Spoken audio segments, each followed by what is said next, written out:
here with Nicola Roberts and we're talking self-confidence. As you become a teenager, the changes to your body and emotions might make you feel confused about who you are, and you may feel like you no longer fit in.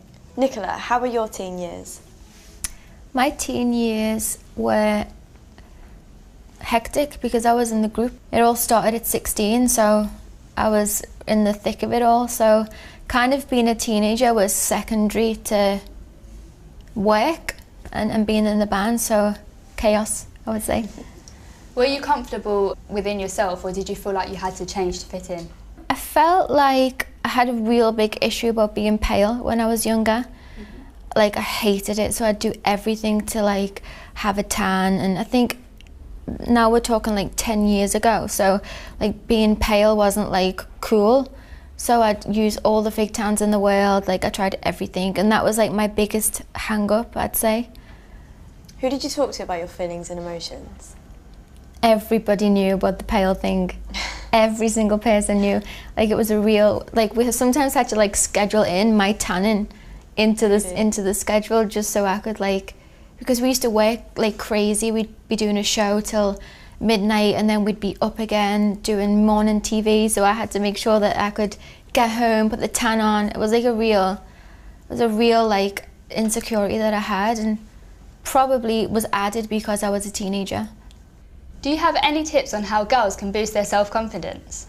Like, one of the most important things is just accepting who you are and just being happy with the fact that like there's just one of you, and just really thinking that you are special and you kind of look the way you do and you've been created that way just for you. So, and it's hard to think like that when you're like frantically upset about something, but upset about a particular part of your appearance or something like that, but that would be my advice.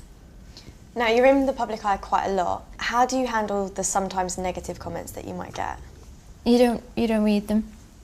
Like, that's the thing, that you just don't, like, you don't look at them anymore, because it's not important. Like, what's important is the people that care about you and the people that you care about, and your everyday happiness. So you just can't take it on board. What advice would you give your younger self about being comfortable with who you are? I think being comfortable with who you are and self-confidence is a process, and I think that you just have to have a healthy perspective and just pick yourself up as much as possible every day, and just love who you are. Thanks, Nicola.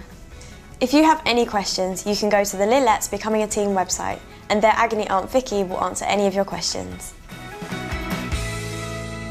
I started growing some boobs at 15. I was like, oh, hi, now you're turning up. Hey, how you doing? But yes, my face was always like oily and greasy and spots and breakout and everything, and it didn't make me feel amazing at all.